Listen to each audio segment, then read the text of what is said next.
श्री राम। नमस्कार। आज 16 सितंबर 2020 श्रीमद् भगवद गीता विश्लेषण भाग 53 कर्म संन्यास योग। ये योग में भगवान श्री कृष्ण ने पार्थ अर्जुन को, सर्वसामान्य लोगों को जो उपदेश किया है उसके बारे में हम लोग देख रहे हैं। ज्ञान कर्म संन्यास योग में जब भगवान श्री कृष्ण ने ज्ञान के बारे में अर्जुन को बताया और पूरा ज्ञान क्या है, कर्म क्या है, इसका ज्ञान प्राप्त होने के बाद भी अर्जुन के मन में सवाल आया कि मुझे कर्म करना चाहिए या संन्यास करना चाहिए, कर्म करना चाहिए या संन्यास लेना चाहिए, कौन सा योग सही है। और वो भगवान श्री कृष्ण को पूछ रहे हैं। इंसान को हर वक्त कर्म करना ही पड़ता है, सांस लेना भी एक कर्म है। भगवान श्री कृष्ण ने ये अध्याय 5 कर्म संन्यास योग में श्लोक 3 और 4 में अर्जुन को कर्म और योग इसके बारे में बताया।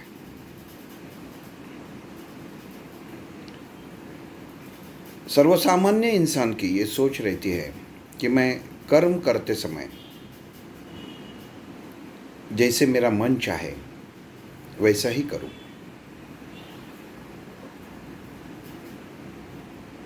लेकिन वास्तव में इंसान जो कर्म करता है, जो कृति करता है, वो कृत्य करता है, वो सही है या गलत, मैं जो कर रहा हूँ वो सही है या गलत, ये सबसे पहले वो इंसान को ही मालूम पड़ता है। अगर कोई इंसान गलत काम कर रहा है तो वो इंसान को मालूम होता है कि मैं गलत कर रहा हूँ, फिर भी वो करता है। ये इसके लिए करता है कि वो मोह और माया में अटक जाता है। भगवान श्री कृष्ण ने जैसे कहा कि मनुष्य को अपने इंद्रियों को वश में रखना चाहिए, कार्यहीन नहीं रखना चाहिए, कार्यशील रखना चाहिए, लेकिन वश में रखना चाहिए। लेकिन यहाँ पे इंसान विचारों को खोल देता है और विचार मन में उभरने वाले हर तरंग को मद मोह मत्सर अहंकार के द्वारा कुबुद्धि में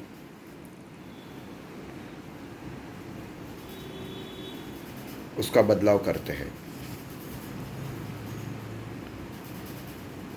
कर्म और योग, कोई भी चीज़ करना वो कर्म और योग। आजकल के लोगों ने तो समझा है, मराठी में कहावत भी है, असेल हरी तो देल खाटल्यावरी। हिंदी में अगर उसका मैं भाषांतर करना चाहूँ तो ऐसा हो जाता है कि अगर भगवान है तो मैं कुछ क्रिया कर्म काम किए बिना वो मुझे बैठे बैठे खिलाएगा, मेरा पालन करेगा। इतने सालों से मैं खुद इसके ऊपर बहुत सोचता था। जो अपने पूर्वजों ने जो कहावतें बनाई है उसके अर्थ क्या है। तो ये भगवान श्री कृष्ण ने अर्जुन को जो कर्म और योग दोनों कहा है, इसमें एक कहावत बहुत अच्छी तरह से मिलती जुलती है योग में, कि इंसान भगवान से चाहता है कि मैं कुछ ना करूं, अगर भगवान है तो मुझे खिलाएगा, और अगर वो मुझे खिला नहीं सकता तो आप झूठ बोल रहे कि भगवान है।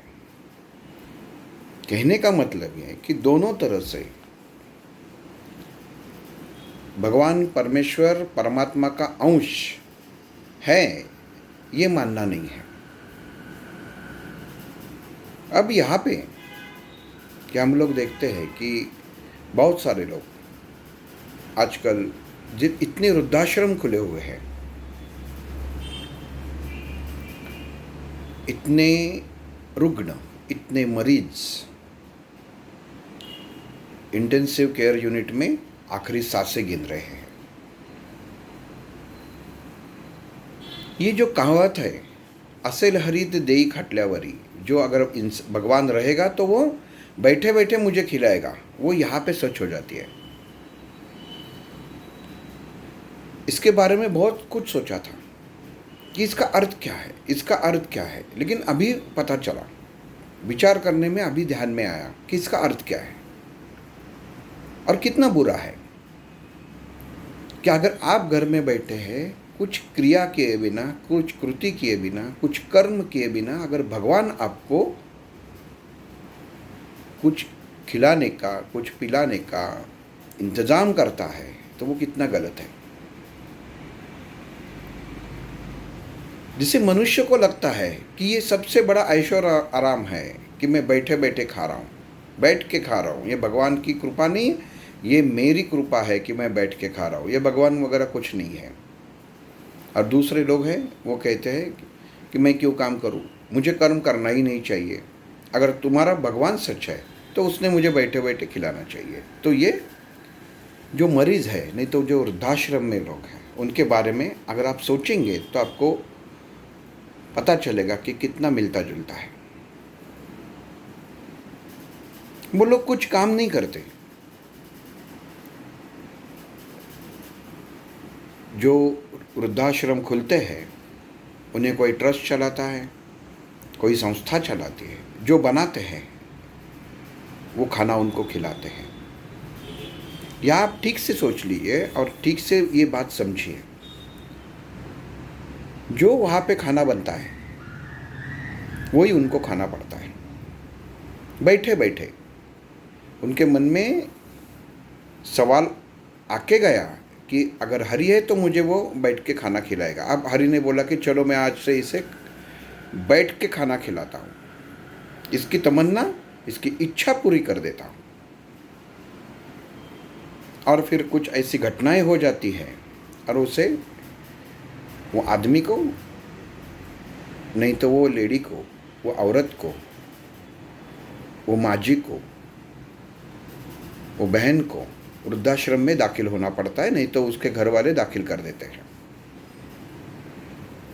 और वहाँ पे ये कहावत सच हो जाती है, बैठे बैठे खाना मिलता है, कुछ करने का ज़रूरत नहीं।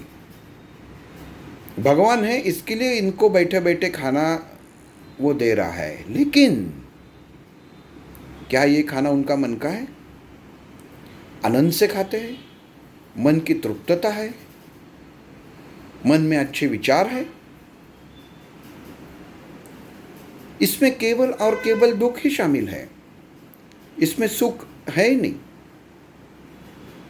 भला उनके सामने पंचपक्वान ना आया हो, श्रीखंड पूरी आया हो, लेकिन मीठी होते हुए भी वो उनको मीठी नहीं लगती, क्योंकि उनको मालूम है उनके मन की, उनके शरीर की, उनकी सोच की सब स्वतंत्रता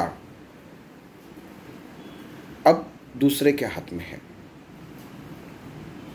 अगर वो चाहे तो भी बाहर नहीं जा सकते। अगर उनको घूमना है तो भी नहीं जा सकते। अगर उनके मन में ये ख्याल आता है कि मैं किसी मंदिर में जाऊँ, भगवान के पास जाऊँ, दर्शन करूँ, तो वो भी नहीं हो सकता। क्यों नहीं हो सकता? अगर जवानी में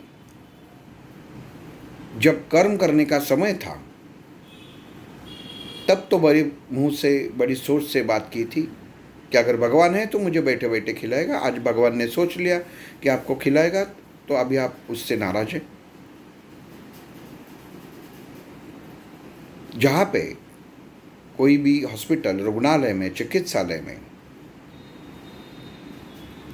इंसेंटिव क्रिटिकल यूनिट, बहुत सारे रुग्ण, पेशेंट कोमा में रहते हैं, किसी का शरीर का ये नहीं चलता, किसी का वो नहीं चलता, कुछ हिल नहीं सकते, किसी को अर्धांग वायु हुआ है, किसी का मेंदू काम नहीं कर रहा है,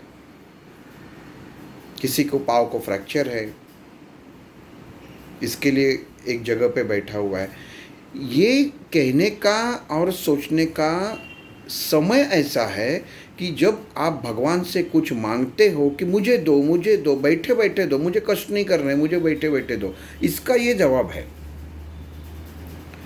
मनुष्य जो कर्म करता है उसको तो भुगतना पड़ता ही है, लेकिन वास्तव में आप जो भगवान से मांगते हैं और भगवान आपको देता है, तो उसके आपको हंसते हंसते स्वीकार करना चाहिए। अगर आप बोलेंगे कि क्या क्या बात कर रहे हैं,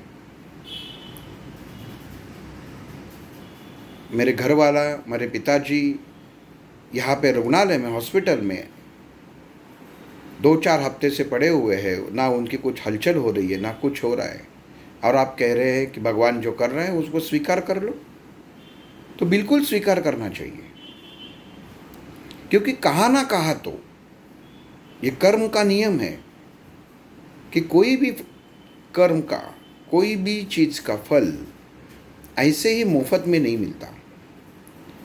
किधर तो गलती हुई है, कुछ ना कुछ तो ऐसे अपने हाथों से होता है, विचारों से होता है। केवल ऐसा नहीं है कि इंसान हाथ से कृति करे तो वही गलत है, नहीं, गलत सोच भी एक सबसे बड़ी बुरी तरह की कृति है। किसी के बारे में बुरा सोचना भी सबसे बड़ी बुरी बात है। ये भगवान श्री कृष्ण अर्जुन को कह रहे हैं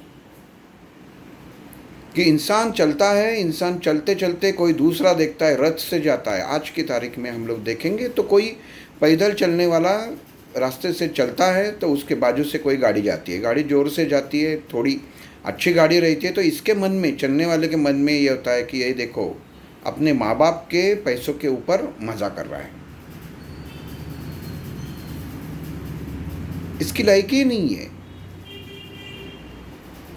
कि ये गाड़ी में घूमे, लेकिन माँ बाप के पैसों से ये घूम रहा है।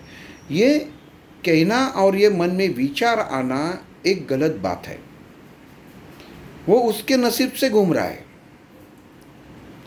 भगवान श्री कृष्ण अर्जुन को कहते हैं, हर इंसान अपने अपने नसीब जैसा संचित, क्रियमान और प्रारब्ध, ये जो कर्म के प्रकार है उसके द्वारा ही वो जैसे ही फल देता है वैसा ही इंसान को जीवन बिताना पड़ता है और जीवन व्यतीत होता ही है। तो क्यों करे किसकी बुराई? अगर आपकी किसकी अच्छाई नहीं कर सकते तो बुराई मत करो। भगवान ने कहा नहीं है कि आप सामने वाले को अच्छा कहो, ये भगवान ने कहा नहीं है। ये अगर आपके बुद्धि को जो भगवान ने बांटी है, अगर आपको वो सही लगा तो ही आप ये सोच सकते हो, लेकिन अगर बुरा कहोगे तो ऐतराज है। अच्छा कहोगे तो उसका फल आपको प्राप्त होगा, और बुरा कहोगे तो भी फल आपको ही प्राप्त होने वाला है। लेकिन आप सोचिए कि अगर आप एक कोई अच्छा आम खरीद के लाते हैं, अगर वो अच्छा निकला तो आपको उसको चखने में स्वाद आता है, और अगर वो खराब निकला तो आपको क्षण भर में, पल भर में, मैंने इतने पैसे दिए और ये खराब निकला, तो गुस्सा तुरंत, वो क्षण में गुस्सा आ जाता है, और वो जो जिससे आप खरीद के लाते हैं उसके नाम से आप गालियां देना शुरू करते हैं। इसके लिए भगवान श्री कृष्ण ने यहाँ पे अर्जुन को कहा है कि मनुष्य को कृति करते समय ये ध्यान में रखना चाहिए कि मैं क्या कर रहा हूँ। संन्यास लेना, अगर है अर्जुन तुम संन्यास लेना चाहते हो तो आप ले सकते हो, तुम ले सकते हो, लेकिन इसका मतलब ये नहीं है कि तुमने संन्यास ले लिया तो तुम्हारे जीवन में सब कुछ, तुम्हारे मन में तुमने जैसे सोचा है कि मुझे कुछ, किसी भी कृति का, किसी भी कर्म का पाप नहीं लगेगा, तो ये गलत है। और ये भी सोच लो अर्जुन कि तुमने किसी के बारे में बुरा कहा नहीं, बुरा सोचा नहीं, फिर भी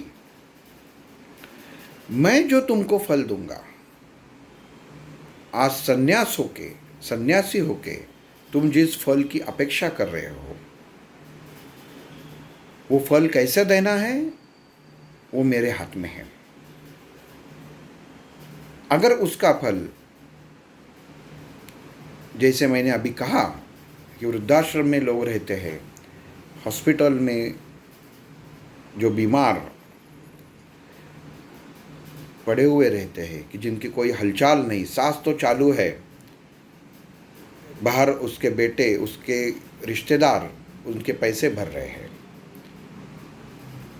डॉक्टर को पूछा कि इनकी तबीयत कैसी है, तो डॉक्टर बोलते हैं कुछ नहीं, अभी तो कुछ बोल नहीं सकते, शायद उठ पाएंगे।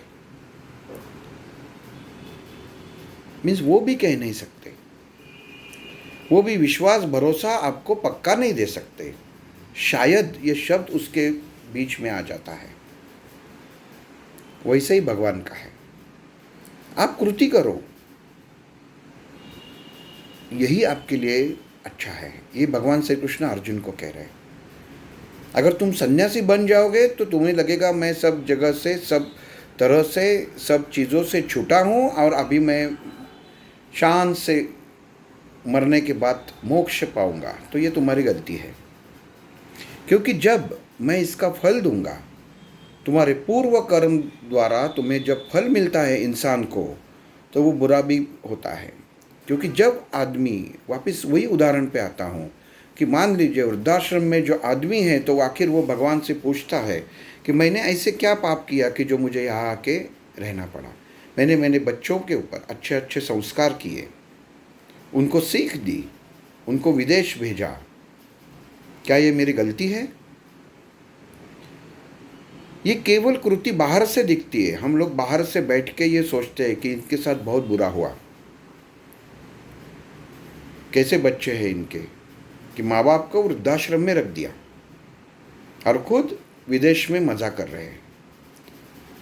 ये बुरी बात है ही, लेकिन ये बुरी बात वो बच्चे अपने कर्म में जमा कर रहे हैं।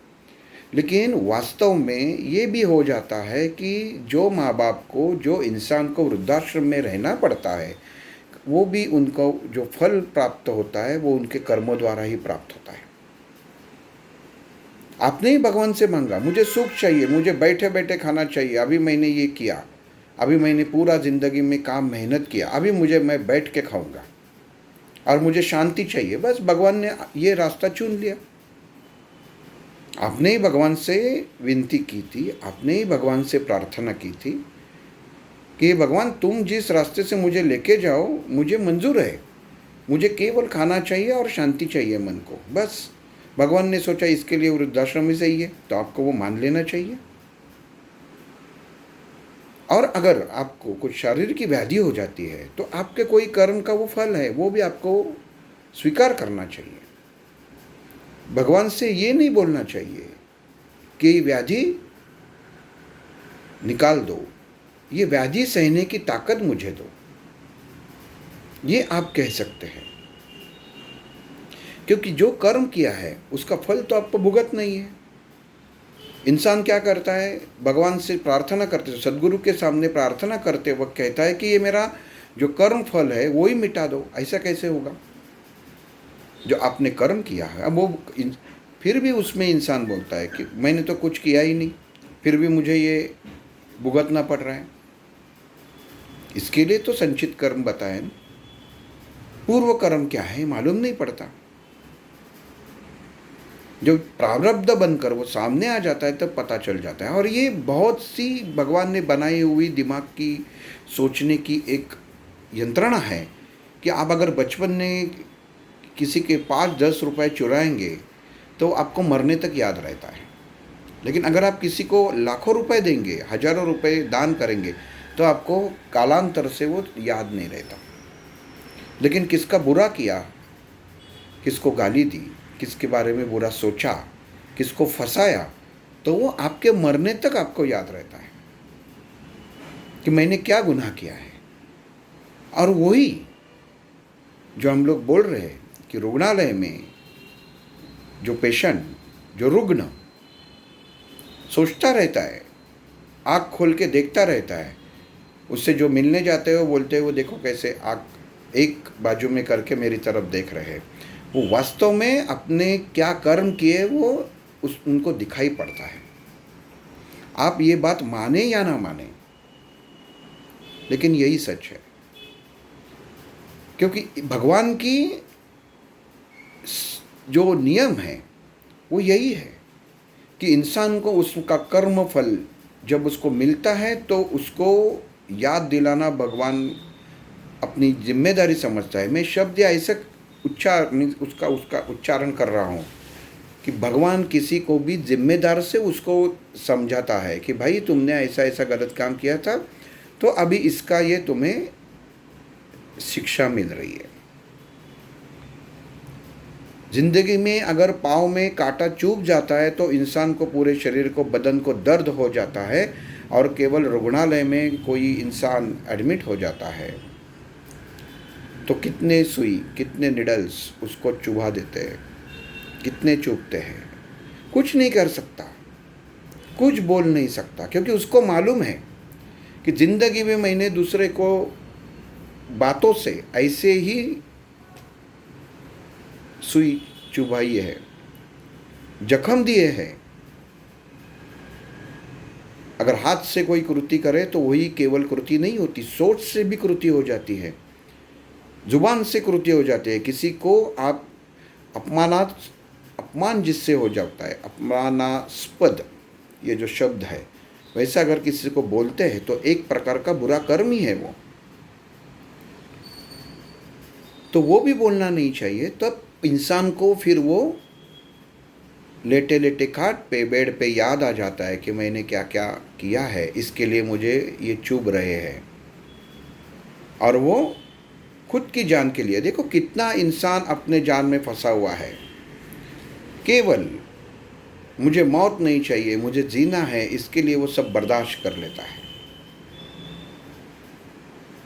भगवान, ये तो वास्तव में भगवान की एक शिक्षा रहती है। ऐसा लगता है कि ये तो कुछ नहीं है, इसको अच्छा तरह से ट्रीटमेंट मिल रहा है, इसका इलाज अच्छा हो रहा है, लेकिन वास्तव में ये भगवान ने दी हुई शिक्षा है, नियति ने दी हुई शिक्षा है।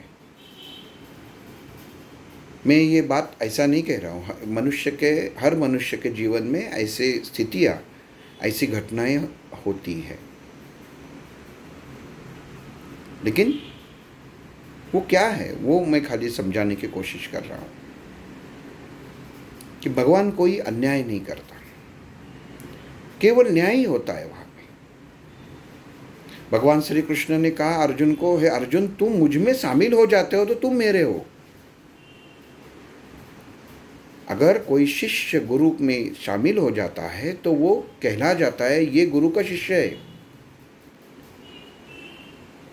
और जब वही शिष्य गुरु के ऊपर का स्थान, क्योंकि गुरु कभी गुरु नहीं बनाता, वो उसके महागुरु ही बनाता है, तब उसकी पहचान अलग हो जाती है। आत्मा से परमात्मा अलग होता है, लेकिन स्वरूप एक है। लेकिन कैसे होता है? समझ लो आपके हाथ में बूंदी का लड्डू है और वो लड्डू से 2 कली नीचे गिर गई, 2 दाने नीचे गिर गए, तो आप उसे लड्डू कहेंगे? नहीं कहेंगे। तो वो आत्मा है और लड्डू परमात्मा है। आप कहेंगे लड्डू गिर गया? नहीं कहेंगे। आप कहेंगे वो लड्डू के अंदर के 2 दाने गिर गए। है लड्डू, लेकिन अलग होने के बाद उसकी स्थिति बदल गई, उसका नाम बदल गया। गुण वही है। वैसे आत्मा और परमात्मा का भगवान श्री कृष्ण अर्जुन को कहते हैं तुम मुझ में शामिल हो जाएंगे, तुम्हारे गुण वही होंगे जो मेरे हैं, लेकिन अगर तुम मुझसे अगर बाजू में रहोगे, विभक्त हो, तो तुम्हारी अलग से पहचान है। और वो अलग पहचान से तुम्हें अपना अलग कर्म करना ही पड़ेगा। नीचे गिरी हुई बूंदी के दाने वापस मुंह में नहीं डाले जाते, वो फेंक दिए जाते हैं, तो भी कोई चींटी वगैरह आके खा लेते हैं। वैसे ही आत्मा का प्रवास है। परमात्मा लड्डू जैसा है, लेकिन उससे कितने अलग अलग अलग अलग आपने वो बूंदी का दाना अलग अलग किया, कितने भी अलग करो फिर भी उसे लड्डू नहीं कहा जाता। जब वो इकट्ठा हो जाता है तब भी उसे लड्डू कहते हैं। परमात्मा ऐसा ही है। कोई दृष्टिकोण से देखो, कैसे भी देखो, कहाँ से भी देखो, वो लड्डू जैसे ही दिखाई देगा। और इंसान उससे गिरे हुए दाने हैं जो आत्मस्वरूप है, और परमात्मा ये लड्डू रूप है। हम लोग उनके रूप है और वो स्वरूप है, स्वरूप, खुद का रूप। इसके लिए भगवान श्री कृष्ण ने अर्जुन को कहा कि संन्यास अगर तुमको लेना है, संन्यास योग में अगर तुम्हें हे पार्थ जाना है, तो तुम सोच लो कि मैं जो न्याय करूंगा, मैं जो सोचूंगा, वही तुम्हारे बारे में होने वाला है। लेकिन अगर तुम कर्म करते हो, हाथ में ये शस्त्र, ये गांडी उठाते हो और युद्ध करते हो, तो उसका जो तुम्हें फल मिलेगा, वो जो कर्म का तुम्हें फल मिलेगा, वो निश्चित रूप से तुमने खुद ने पाया हुआ फल है। वो तुम्हारे कृति द्वारा ही तुम्हें मिलेगा। अगर अच्छा कृति से करोगे तो अच्छा ही मिलेगा, बुरे कृति से करोगे तो बुरा ही मिलेगा। इसमें सोच की बहुत बड़ा एक प्रकार का किरदार है। सोच कैसी है? किसी के ऊपर शस्त्र चलाना सोच कैसी है? शिवाजी महाराज ने अफजल खान को मार दिया, लेकिन वो वध कहलाता है, हत्या नहीं कहलाता। सोच क्या है? इसके लिए वो अच्छा कर्म हुआ। वैसी सोच क्या है ये समझना जरूरी है, और वो कर्म का फल तुम्हें मिलता है। नहीं, अगर आप भगवान से चाहते, हर इंसान को ये बहुत अच्छी तरह से समझ लेना चाहिए। जब आप भगवान से कुछ मांगते हो कि हे भगवान अभी मुझे केवल शांति चाहिए, हे भगवान अभी केवल मुझे सुख चाहिए, अभी कोई मुझे रोके टोके, मुझे किसी की आस्था नहीं है, लालसा नहीं है, मुझे अभी कुछ नहीं चाहिए, मुझे केवल मन को, शरीर को शांति चाहिए, ऐसा तो कुछ कर ले, तो समझ लेना कि अगर आपको कहाँ पे कोई जाके रख देता है तो ये भगवान का न्याय है। क्योंकि आपने मांगा है, और वो आपके कर्मों के, अगर आप कर्म ही नहीं करोगे तो जो आपके कर्म में, आपके जो पहले बुरे कर्म अगर आपने किए हुए हैं, तो उसको आपका फल कैसा मिलेगा? वहाँ तो न्यायदान में अगर आप जाके खुद जाके अगर कोई अनजान ठिकाने में बैठ जाते हैं कि बस अभी मैं सब छोड़ के आया हूँ, अभी यहाँ पे मुझे कोई तकलीफ नहीं देने वाला, अभी मैं अकेला हूँ, कोई आजू बाजू में नहीं है, जो है उसमें मैं संतुष्ट हूँ, नहीं हो सकता। क्योंकि अगर पहले आपने बुरा कर्म किया है तो उसका फल आपको भुगतना ही पड़ता है। क्योंकि नियति का, भगवान का ऐसा न्याय है कि मनुष्य को जो कर्म करता है उसका फल निश्चित रूप से प्राप्त करना ही पड़ता है, और यही कर्मफल है। आगे भगवान श्री कृष्ण अर्जुन को क्या बताते हैं कल देखेंगे। श्री राम।